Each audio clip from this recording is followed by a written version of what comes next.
বিশ্বনবী সাহাবাদেরকে নিয়ে খেজুর খাচ্ছেন। সবাই খেজুর খেয়ে খেজুরের বীজের সামনে রাখে, বিশ্বনবী খেজুর খেয়ে বীজের সামনে রাখে না। পাশে ওনার মেয়ের জামাই আলী, আলীর বীজের সামনে রাখে। খাওয়ার পরে সবার সামনে বিচি সমান, নবীর সামনে কোনো বিচি নাই, আলীর সামনে বিচি বেশি। বিশ্বনবী বললেন, মান মিন্না আকসারু মুতানাওয়ালান আর রতাবা, চলো তো গুনি কার সামনে কতটা খেজুরের বিচি। খেজুরকে আরবিতে বলে আর রতাব। খেজুরের যে কত আরবি আছে আপনি কল্পনাই করতে পারবেন না। উট আরব দেশে বেশি, তাই উটের আরবি আছে 400টা।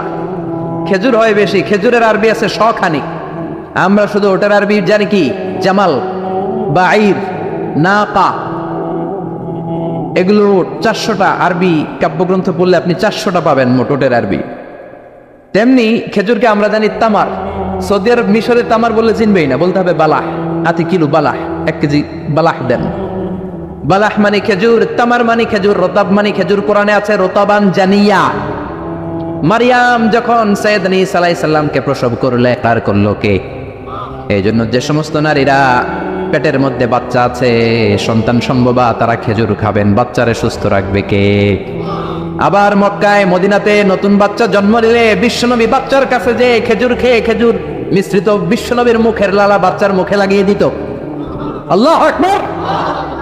বিশ্বনবী সাহাবাদের বললেন, মান মিন্না আকসারু মুতানাওয়ালান আর রতাবা, চলো কে বেশি রতাব খেয়েছে মানে খেজুর খেয়েছে গুনি। গুনতে শুরু করা হলো। সবচেয়ে বেশি দেখা গেল সাইয়েদনা আলীর সামনে। বিশ্বনবী বললেন, দেখো আল্লাহ কি খাদক জামাই আমাকে দিয়েছে। এমন খাইতে পারে, সবার সামনে বিচি কম, আলীর সামনে বিচি ডবল। এখন আলী কি বলবে? আলী বলে, আমার শ্বশুরও কম খাইতে পারে না।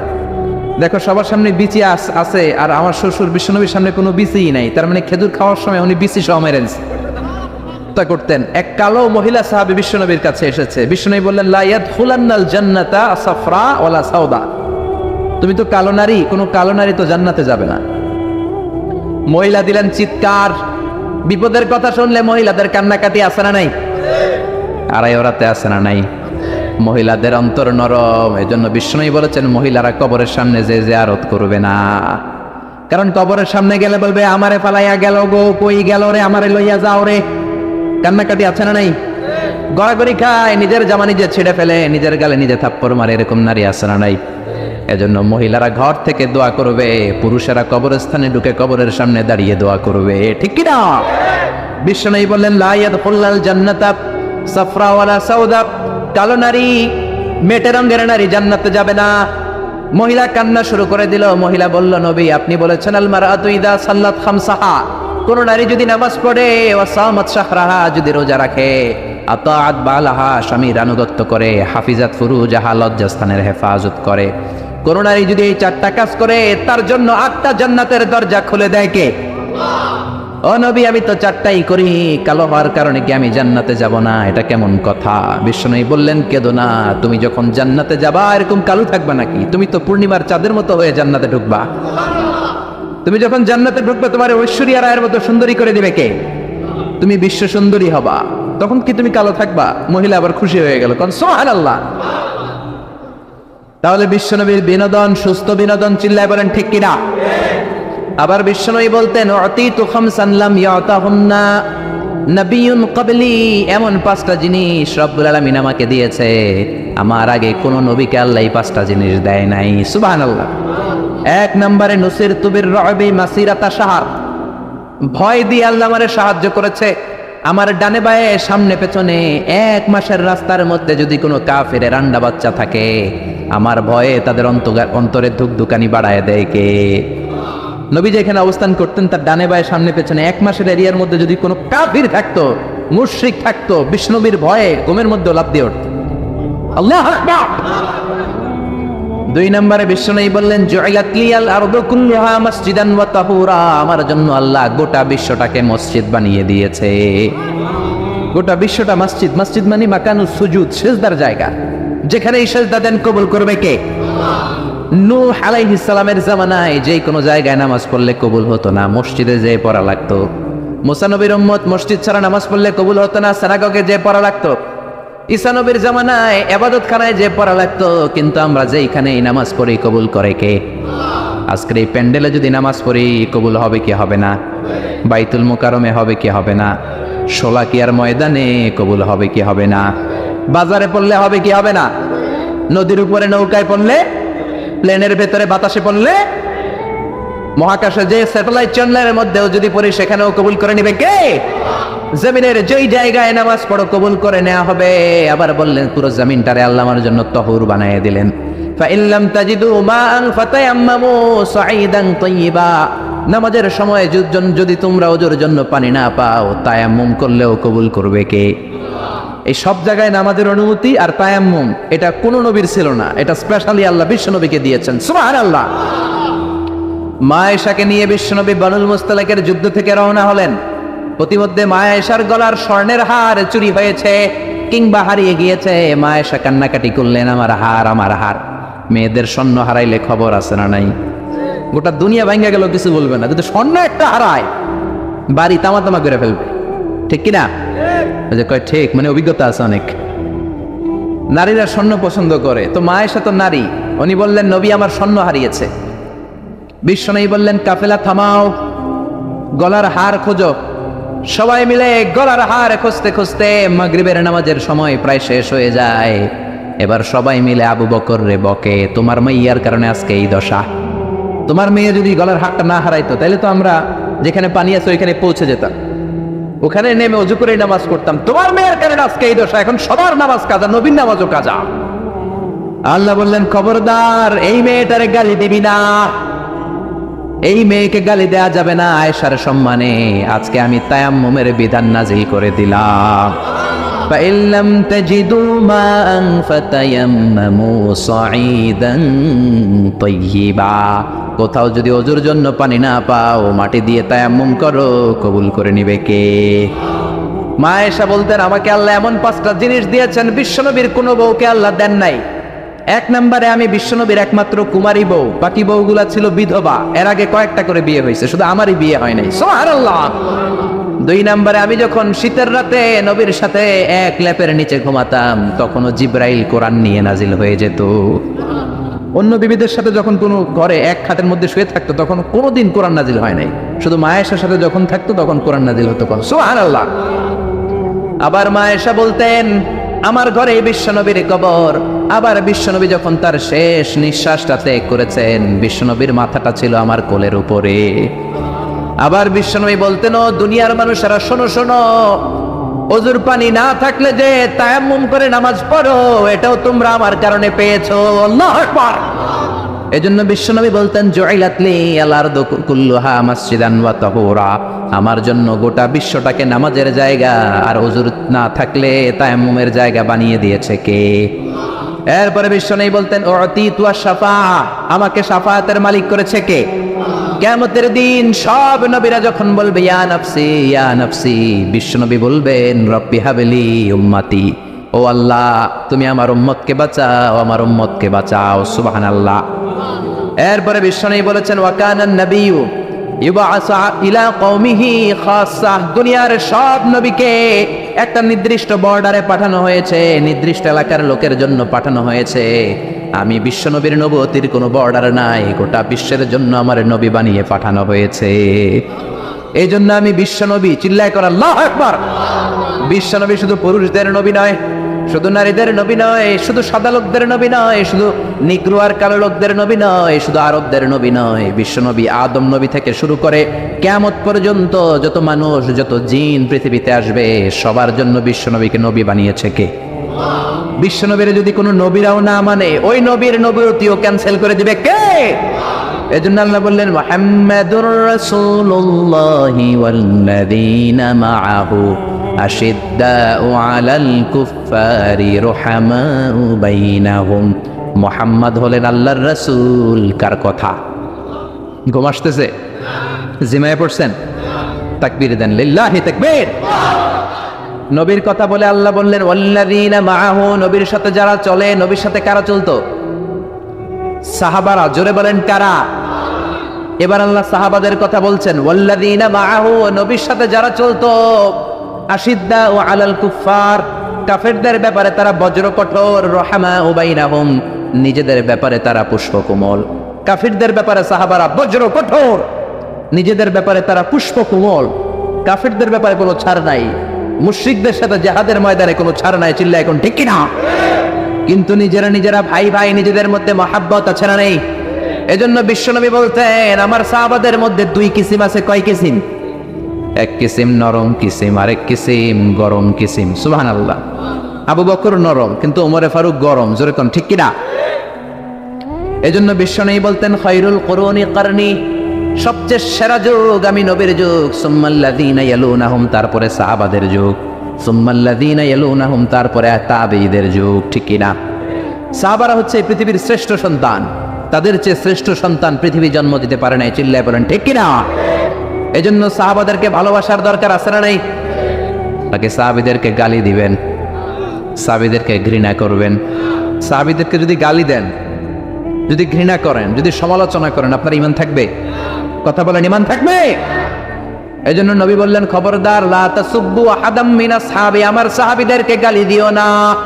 সাহাবাদেরকে ভালোবাসা হলো ঈমান, সাহাবীদেরকে ঘৃণা করা হলো কুফরি। ঠিক কিনা? আয়াতুল ঈমানে হুব্বুল আনসার, সাহাবীদের ভালোবাসা হচ্ছে ঈমানের আলামত।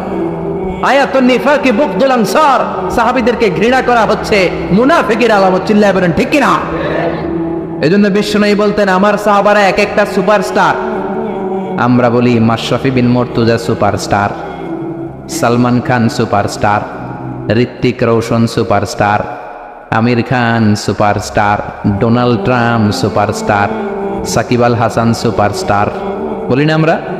আমাদের সুপারস্টার হচ্ছে সেলিব্রিটিরা। বিশ্বনবী বলেছেন নো, আসহাবি কান নুজুম, মাই কম্প্যানিয়নস আর দ্য সুপারস্টার। আমার সাথীরা, আমার সাহাবারা সুপারস্টার। এই সুপারস্টারদেরকে মডেল বানাতে হবে। বলিউডের নায়ক নায়িকার আমাদের মডেল নয়, আমাদের মডেল হলো সাহাবারা। কারা? আরো জোরে বলেন কারা? সাহাবারা আমাদের মডেল। এজন্য বিশ্বনবী বলতেন আরহামু উম্মতি বি উম্মতি আবু বকর, আমার সাহাবাদের মধ্যে সবচেয়ে নরম হৃদয়ের সাহাবা হলো আবু বকর। এক হাদিসে বিশ্বনবী 8 জন সাহাবীর 8টা গুণের কথা বললেন। জোরে বলেন কয়টা? 8 জন সাহাবীর 8টা গুণের কথা বললেন। তিরমিজির বর্ণনা, হাদিসটা সহিহ, সিলসিলাতুল হাদিস সাহিহার ভিতরেও এসেছে। বিশ্বনবী বললেন, খেয়াল করে বুঝবেন, আরহামু উম্মতি বি উম্মতি আবু বকর, এই উম্মতের মধ্যে সবচেয়ে নরম হৃদয়ের সাহাবী হলো আবু বকর। 2 নম্বরে বললেন ওয়াশাদ্দুহুম ফি আমরিল্লাহি উমর, কিন্তু আল্লাহর দ্বীনের ব্যাপারে সবচেয়ে কঠোর হলো, জোরে বলেন কঠোর হলো। 3 নম্বরে বললেন ওয়া আসদাকুহুম হায়ান উসমান, সবচাইতে লজ্জাশীল সাহাবী হলো আমার উসমান। 4 নম্বরে বললেন ওয়াকদাহুম আলী, বিচারের রায় সবচেয়ে ভালো দিতে পারতো আমার মেয়ের জামাই আলী। 5 নম্বরে বিশ্বনবী বলেছেন ওয়া আকরাহুম লিকিতাবিল্লাহি উবাই ইবনে কাব, আল্লাহর এই কোরআনটা সবচাইতে সুন্দর করে যে সাহাবী পড়তে পারতো তার নাম হচ্ছে উবাই ইবনে কাব। আল্লাহু আকবার। ওয়া আ'লামুহুম বিল হালালি ওয়াল হারামি মুআয ইবনে জাবাল, হালাল হারামের ব্যাপারে সবচেয়ে বড় স্পেশালিস্ট সাহাবী ছিল মুআয ইবনে জাবাল। কোন সুবহানাল্লাহ। এরপরে বিশ্বনবী বললেন ওয়া আফরাদুহুম যায়েদ, ফারায়েজের হিসাব জানে যায়েদ। আলা ইন্না লিকুল্লি উম্মাতিন আমিনুন ওয়া আমিনু হাযিহিল উম্মতি আবু উবাইদা ইবনুল জাররাহ, সব জাতির মধ্যে বিশ্বস্ত একজন লোক থাকে, আমার সাহাবীদের মধ্যে সবচেয়ে বিশ্বস্ত সাহাবী আবু উবাইদা ইবনুল জাররাহ। সুবহানাল্লাহ। জোরে কোন সুবহানাল্লাহ। কয় সাহাবীর কথা বললেন? আরো জোরে বলেন, মনে থাকবে? প্রথমে বললেন আরহামু উম্মতি বি উম্মতি আবু বকর, আমার উম্মতের মধ্যে সবচেয়ে দিল দরিয়া রহম দিল আবু বকর। এত নরম হৃদয়ের সাহাবা পুরো সাহাবী গোষ্ঠীর মধ্যে কেউ ছিল? বিশ্বনবীর হিজরতের সাথী, বিশ্বনবীকে সঙ্গ দিয়েছেন, ভালোবেসেছেন। বিশ্বনবী একদিন আবু বকরকে বললেন আবু বকর, হয়তো মক্কায় টিকা যাবে না, আমাদেরকে মদিনায় হিজরত করতে হবে। যেই দিন এই ইঙ্গিতটা বিশ্বনবী আবু বকরকে দিয়েছেন, ওই দিন থেকেই সাইয়েদনা আবু বকর হিজরতের জন্য রেডি। সুবহানাল্লাহ। যেদিন হিজরত করবেন সাহাবীদের চোখ ফাঁকি দিয়ে বিশ্বনবী আবু বকরের ঘরে গেলেন, ডাক দিলেন আসসালামু আলাইকা ইয়া আবু বকর। আবু বকর ঘরে আছো কিনা? ডাক দিতে দেরি, ব্যাগ নিয়ে আবু বকরের বের হতে দেরি হয় না। আল্লাহু আকবার। বিশ্বনবী বললেন আবু বকর, ডাক দিলাম, ব্যাগ নিয়ে রেডি হইলা, কখন ঘুমিয়েছো, কখন ঘুম থেকে উঠেছো, কখন হাত মুখ ধইলা, কখন ফ্রেশ হইলা, কখন কাপড় গুছাইলা? আবু বকর বলল, নবী যখন বলেছেন হিজরতে আপনার সাথে আমার যাওয়া লাগবে, ওই দিন থেকে আজ পর্যন্ত আমি আবু বকর আমার পিঠটার বিছনাতে লাগাই নাই।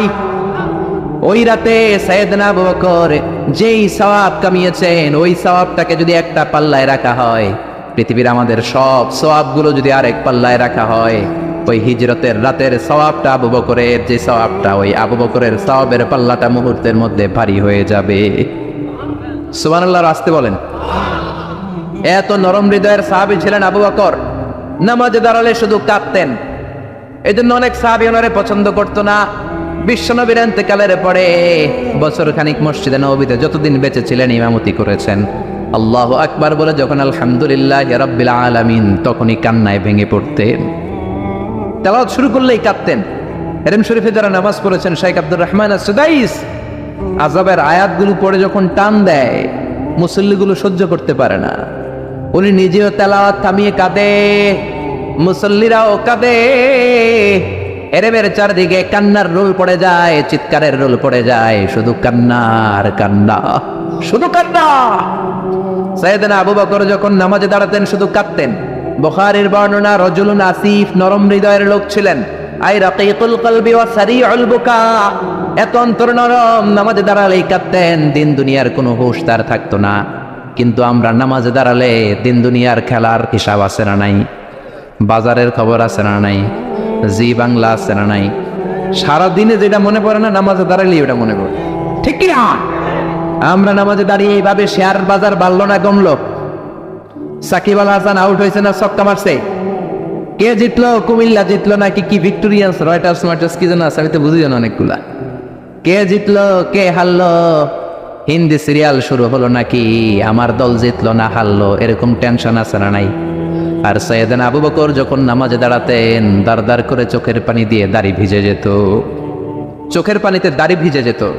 সাহাবারা বললেন, ও নবী, আমাদের নামাজে মন থাকে না।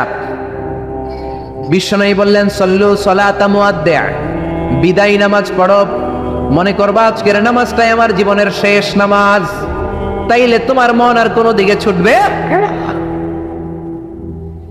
আজকে এখন বাজে 11টা, যদি বলা হয় রাত 2টার দিকে আপনার মরণ, খুশ থাকবে? সবাই মাহফিল থেকে দিবেন দৌড়, আমার মরণ 2টার দিকে, আহা 2টার দিকে মরণ। জীবনের কোনো গ্যারান্টি নাই। যদি আপনার বলেই দেওয়া হয় 2টার দিকে আপনার মরণ, এখন তুমি 2 রাকাত নামাজ পড়ো, এটাই শেষ নামাজ, ওই দিনের নামাজটা আপনি কত সুন্দর করে পড়বেন, আহা ওই দিন আপনি কত সুন্দর করে ওযু বানাবেন, ওই দিন আতর মাইখা একেবারে আতর আলী হয়ে যাবেন, ওই দিন পাঞ্জাবি পড়বেন, ওই দিন যায় নামাজে দাঁড়াবেন, ওই দিন আপনার নামাজে কোনো তাড়াহুড়ো নাই, ঠিক কিনা? ওই দিনের রুকুটা আপনার জীবনের সবচাইতে শ্রেষ্ঠ রুকু হবে, ওই দিনের সেজদাটা আপনার জীবনের শ্রেষ্ঠতম সেজদা হবে। ওই দিনে সেজদায় যে চোখের পানি দিয়ে আপনি যায় নামাজ ভিজায় দিবেন, এর কারণ আপনি নিশ্চিত, you are certain that you are going to die. আপনি রাত 3টার দিকে মারা যাচ্ছেন জানার কারণে আপনার নামাজে এত ভক্তি। আমরা যে মাহফিল শেষে বাড়িতে যেতে পারবো কোনো গ্যারান্টি আছে নাকি? আরো আধা ঘন্টা বাঁচবো, গ্যারান্টি আছে? শ্বাস যেটা ভেতরে নিলাম বের করতে পারবো, গ্যারান্টি আছে? তো তাইলে নামাজে যখন দাঁড়াই এটা ভাবতে সমস্যা কি যে এটাই আমার শেষ নামাজ? কারণ আমার তো কোনো গ্যারান্টি লেটার নাই। চিল্লায় বলেন ঠিক কি না? পারফর্ম দ্য সালাহ as if it's your last and final prayer. এমন ভাবে নামাজে দাঁড়াবেন যেন এটাই আপনার লাস্ট এন্ড ফাইনাল প্রেয়ার, এটাই আপনার শেষ নামাজ। এরপরে আর নামাজের সুযোগ হয়তো আমি নাও পেতে পারি, যেরকম ঠিক কি না? এই কথা যখন সাহাবারা শুনলেন, আর নামাজে নড়েও না চড়েও না। মরুভূমির মাঝখানে যখন সাহাবারা দাঁড়াতেন, আকাশের পাখিগুলো খেজুর গাছ মনে করে সাহাবাদের মাথায় এসে বসে যেত।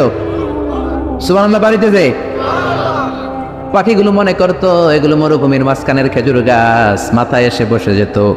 আর আমরা নামাজের মধ্যে দাঁড়ালে আমাদের কোনো খেয়াল থাকে না, আমাদের এদিকে সামনে ডানে বায়ে নজর যায়, ঘড়ির দিকে তাকায়, অনেকে আছে না নাই? নামাজের পর আবার এমনি তাকায়।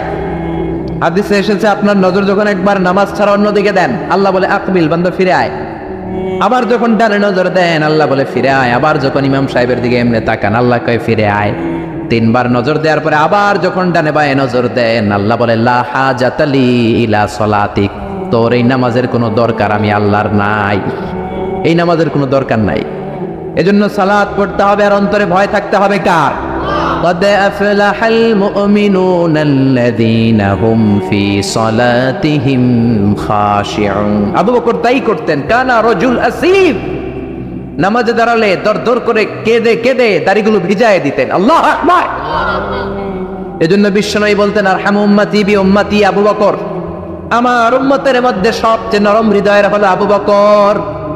2 নম্বরে বিশ্বনবী বললেন ওয়াশাদ্দুহুম ফি আমরিল্লাহি উমর, আর আল্লাহর দ্বীনের ব্যাপারে সবচেয়ে কঠোর সাহাবী হলো উমর। সবচেয়ে কঠোর কে? এজন্য বিশ্বনবী বলতেন আমার পরে নবী নাই, আমার পরে কোনো রাসূল নাই, তবে কেউ যদি নবী হতো আমার ওমর নবী হতো। লা নবিয়্যা বা'দি ওয়ালা রাসূলা, আমার পরে কোনো রাসূল নাই, কোনো নবী নাই, তবে লাউ কানা বা'দি নাবিয়্যুন লাকানা উমর, যদি নবী হওয়ার যোগ্যতা কারো থেকে থাকে আমার ওমরের আছে। প্রভু তুমি বলেছ রাসূল দেবে না, বলনি দেবে না ওমর, বলনি দেবে না হামজা তারি, খালিদ বিজয়ী সমর। প্রভু তুমি বলেছ রাসূল দেবে না। আল্লাহু আকবার। এই ওমরের মতো যদি লাঠির বাড়ি দেওয়া যেত, উনি নামাজেও লাঠি নিয়ে দাঁড়াতেন। আমাদের ইমাম সাহেবরা কেবলামুখী, আর পিছন থেকে একামত দেয় আল্লাহু আকবার আল্লাহু আকবার, আশহাদু আল্লা ইলাহা ইল্লাল্লাহ, আশহাদু আন্না মুহাম্মাদার রাসূলুল্লাহ, হাইয়া আলাস সালাতি হাইয়া আলাল ফালাহ, قد قامت الصلاة قد قامت الصلاة، الله أكبر الله أكبر لا إله إلا الله, الله أكبر। সৌদি স্টাইলে একটু একামত শোনাই দিলাম। আমরা তো 2 বাক্যে বলি, এটা 1 বাক্যেই বলে। ইমাম সাহেব কেবলামুখী হয়ে দাঁড়ায় আর মুয়াজ্জিন একামত দেয়। ওমরের সুন্নাত, বিশ্বনবীর সুন্নাত এটা ছিল না। ওমরে ফারুক মুসল্লিদের দিকে হয়ে দাঁড়াতেন। ওমরে ফারুকের হাতে থাকতো একটা লাঠি, যার কাতার বাঁকা, লাঠির দিয়ে পায়ের উপরে বাড়ি আছে না নাই, এইরকম বাড়ি মেরে মেরে যদি সোজা করা যেত কাতারে গ্যাপ থাকতো না। বিশ্বনবী বলতেন ওয়াসাদ্দুল খালাল, হাযু বাইনাল মানাকিবি ওয়াল আকদাম, এইটার সাথে ওইটা মিলাও। এই সাহাবী তার কাদের সাথে এই সাহাবীর কাঁধ মেলাতো, এই সাহাবীর কাদের সাথে এই সাহাবীর কাঁধ মেলাতো, এই সাহাবীর ডান পায়ের সাথে ওই সাহাবীর বাম পা, এই সাহাবীর বাম পায়ের সাথে ওই সাহাবীর ডান পা। বুনিয়ানুম মারসুস, সীসা ঢালা প্রাচীরের মতো। নবীর কেউ অ্যাটাক করতে আসলেও যেন আধা ঘন্টা লাগে এই প্রাচীর ভাঙ্গা আসতে। জোরে কোন ঠিক কিনা? এই জন্য সাহাবীদের জামা সবার আগে এদিক দিয়ে ছিঁড়তো, ধাক্কাধাক্কির কারণে নামাজে টাইট হয়ে তারা দাঁড়াতো। সাইয়েদনা ওমরে ফারুক লাঠি দিয়ে কাতার সোজা করে দিতেন। কারো যদি কাতার বাঁকা হতো লাঠি দিয়ে মারতেন, এই সোজা করো। এই জন্য লাঠিরও দরকার আছে না নাই? আবু বকরের মতো নরম হৃদয়ের সাহাবা যেমনি দরকার, ওমরের মতো গরম 2-1টারও দরকার আছে না নাই? আমরা সারা জীবন ওয়াজ করলেও আপনারা নামাজি হবেন না, এটা জানি। যাদের নসিব ভালো 2-4 জন হবেন, বেশিরভাগই বেনামাজি। আমি সারা জীবন যদি মাদক নিয়ে ওয়াজ করি, গাঞ্জা খাওয়া বন্ধ হবে? কিন্তু প্রধানমন্ত্রী যদি বলে কালকে থেকে কেউ যদি ইয়াবা টানে, জাগার মধ্যে ওর পিঠের মধ্যে 100 বেত, 10,000 টাকা জরিমানা, 10 বছরের জেল। ইয়াবা বাবা পাওয়া যাবে? আর গাঞ্জা বাবা থাকবে? বাংলাদেশ থেকে গাঞ্জা নাই। প্রধানমন্ত্রী যদি বলে নামাজ না পড়লে 10,000 টাকা জরিমানা, 1 ওয়াক্ত ছাড়বি 10,000 টাকা দিবি, বাংলাদেশের সব মানুষ মুসল্লি হয়ে যাবে। এজন্য বিশ্বনবী বলতেন ইন্নাল্লাহা লা ইয়াযাউ বিল কোরআন, আল্লাহ কোরআন দিয়ে যেটা সমাজে করান না, ইয়াযাউ বিস সুলতান, এটা ক্ষমতা দিয়ে করান। ঠিক কি না? প্রধানমন্ত্রী ক্ষমতার মসনদ থেকে মাইরের ঘোষণা দিবে, আর আমরা ওয়াজ করে যান। ওয়াজ আর মাইরের সমন্বয়ে ইসলাম কায়েম করবে কে? শুধু ওয়াজ দিয়ে ইসলাম কায়েম হবে? ওমরে ফারুক তাই করতেন, লাঠি দিতেন, লাঠি দিয়ে সোজা করে দিতেন। এজন্য শয়তান ওনারে ভয় পেত। বিশ্বনবী বলেন ওয়াল্লাযী নাফসি বিয়াদি, যে আল্লাহর হাতে আমার আত্মা, ওমর ওই আল্লাহর কসম করে বলি, মা সালাকা আশ-শাইতানু সালিকান ফাজ্জান ইল্লা সালাকা ফাজ্জান গায়রা ফাজ্জিক, তোমার যদি ইবলিস কোন রাস্তা দিয়ে আসতে দেখে, ইবলিসের বাপের কিনা, ইবলিস ওই রাস্তা ধুইয়া আরেক রাস্তা দিয়ে হাঁটে। ওমর তোমার যদি শয়তান দেখে তুমি এই দিক দিয়ে আসো, শয়তান জীবনও এই রাস্তা দিয়ে চলবে না, আরেক রাস্তা দিয়ে শয়তান দেয় দৌড়। ও মিয়া, যেই লোকরে শয়তান ডরায় ওই লোকের ইমানটা কেমন ছিল জোরে বলে আল্লাহু আকবার। মুনাফিকের বাচ্চারা ভয় পেত ওমরে ফারুককে, জমের ভয়। এমনকি বিশ্বনবীর বিবিরাও ভয় পেত। বিশ্বনবীর বিবিরা মাঝে মাঝে নবীরে ধরতো, ও নবী আমার এইটা লাগবে ওইটা লাগবে। বিশ্বনবী বললেন লাগবে বললে তালাক দিয়ে দিব, যাও তালাক দিয়ে দেব। ধনী সাহাবীর কাছে যে বিয়ে বসো, আমি নবীর কাছে থাকলে এইভাবেই থাকতে হবে। কিন্তু বিবিরাও ছাড়ার পাত্র না। সব বিবিরা একবার বিশ্বনবীরে ধরলেন, ধরে বলে ও নবী, আয়েশার বাড়িতে যেদিন থাকেন ওই দিন সাহাবীরা বেশি বেশি হাদিয়া পাঠায় কেন? আমাদের ঘরে যে দিন থাকেন হাদিয়া পাঠায় না কেন? আচ্ছা, ইমাম সাহেবের বাড়িতে কে হাদিয়া পাঠাবে, কি গিফট দিবে তার, এটা কি ওনার বিষয়? যিনি দিবে এটা ওনার বিষয়, ঠিক কি না? বিবিরা বললেন আমাদের ঘরেও যেন হাদিয়া পাঠায়, আপনি মসজিদে এলান দিয়ে দিয়েন। বিশ্বনবী কয় আমি পারুন না। বিবিরা কয় পারতেই হবে। বিশ্বনবী বললেন না না, আমি এই কথা মসজিদে বলতে পারবো না। বিবিরা বললেন আপনি বলতেই হবে। ইন দা মিন টাইম দরজার বাইরে থেকে কে যেন সালাম দিল, আসসালামু আলাইকুম ওয়া রাহমাতুল্লাহ। বিশ্বনবী বললেন ওয়া আলাইকুম আসসালাম। বিশ্বনবী বুঝলেন সালামটার কারণ না, এটা ওমরের সালাম। বিশ্বনবী সালামের উত্তর দিয়া বিবিদের দিকে তাকায় দেখে একটা বিবিও নাই, সব অন্দর মহলে দৌড়। সুবহানাল্লাহ কইবেন না? এই ভয়টা কিন্তু আবার ডাকাইত দেখলে যেই ভয় ওইটা না, এটাকে আরবিতে বলে হাইবাত। হাইবাত ওমর, ওমরের হাইবাত এমন ছিল, শয়তান ভয় পেত, মুনাফিকরা জমের মতো ভয় পেত। আমাদের মা উম্মুল মুমিনিন বিশ্বনবীর বিবিরা ওমরেরকে ভয় পেত। সুবহানাল্লাহ।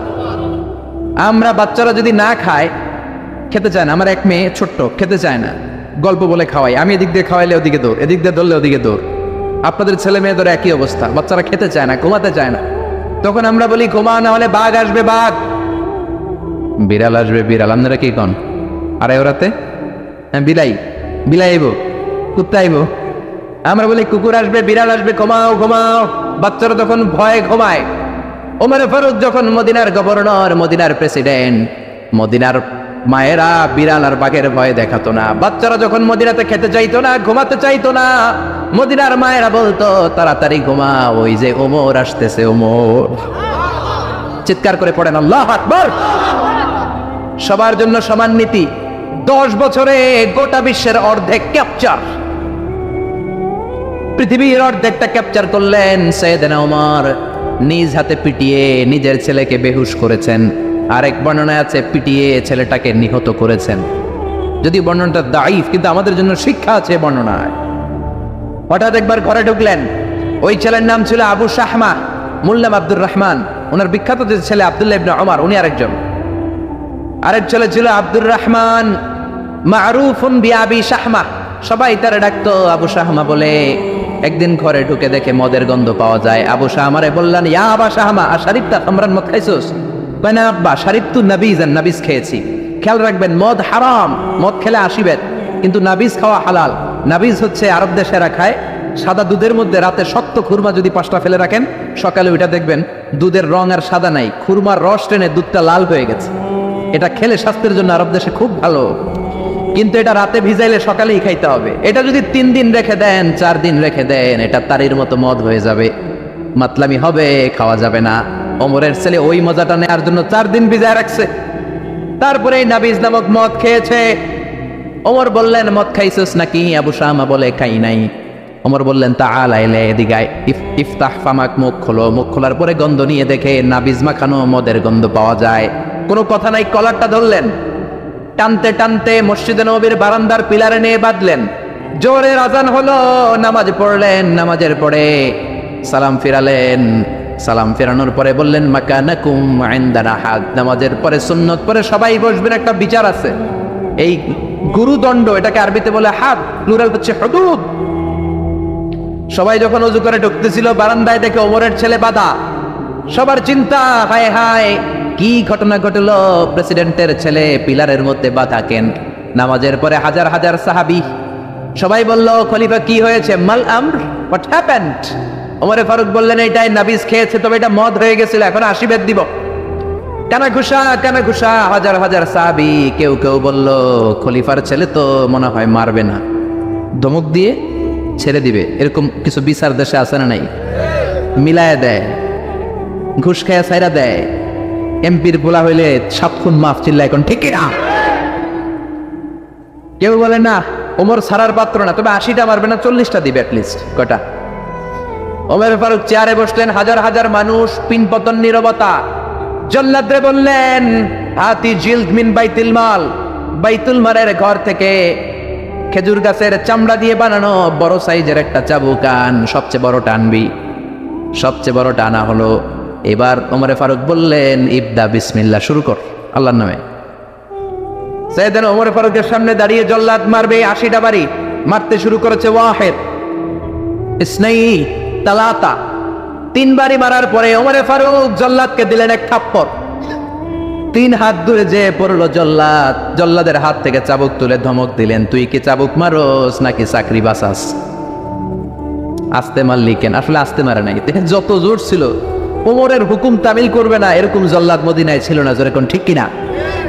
যত জোর ছিল তত জোরে মেরেছে, কিন্তু ওমরের পছন্দ হয় নাই। ওমর বললেন, ইনদাকা তালাতা ইনদি ওয়াহিদ, তোর হিসাবে 3টা, আমার হিসাবে মায়ের হইছে 1টা। আমি 2 নাম্বার থেকে শুরু করব। 2 3 মারতেছে কে? মদিনাতে ওনার্সে পালোয়ান আর কেউ নাই। এক একটা বাড়ির আঘাতে ওমরের ছেলে আবু শামা চিৎকার করে কাঁদে। এক একটা বাড়িতে চামড়া ছিঁড়ে যায়, রক্তগুলো ছোপ ছোপ করে নববীর দেয়ালের মধ্যে লাগে। ছোট্ট ছেলেটা ডেকে বলে, আব্বা আমারে মাফ করে দাও, আর জীবনে মদ খাবো না। সাইয়েদনা ওমরের পাষাণ হৃদয় নরম হয় না, কারণ আসাদ্দুহুম ফি আমরিল্লাহি ওমর, আল্লাহর দিনের ব্যাপারে সবচেয়ে কড়া, কোনো ছাড় নাই। এক একটা চাবুক মারে, লোকজন কেঁপে কেঁপে ওঠে। 10টা 15টা মারার পরে ছেলে বেহুশ, পানি দেওয়ার পরে আবার হুশ, আবার মারা শুরু করা হলো। 30টা মারার পরে আবার বেহুশ। এইবার আবু শাহামার মা ওমরের বউ এসে ওমরের পা ধরে ডেকে বলে, ওমর তোমার পায়ে ধরে ক্ষমা চাই, আমার কলিজার টুকরা বাজানটারে তুমি মেরে দিও না। 80টা বেত মারতে হবে, মেরেছ 30টা, আর মারবা 50টা। যাও ওমর, প্রতিটা বেতের বাড়ির বিনিময়ে আমি আবু শাহামার মা একটা করে ওট আল্লাহর রাস্তায় সদকা করে দেব। ওমর বলে, না আবু শাহামার মা, এটা আল্লাহর আইন, গোটা দুনিয়াটা দিলেও একটা চাবুকের বাড়ি থেকে ওরা কেউ বাঁচাতে পারবে না। মারতে লাগলেন, আবার পানি দিয়ে আবার হুশ। ওমরের বাড়ি যে খেয়েছে সে বুঝেছে। 50টা বাড়ি মারার পরে আবু শাহামা দুনিয়া থেকে শেষ।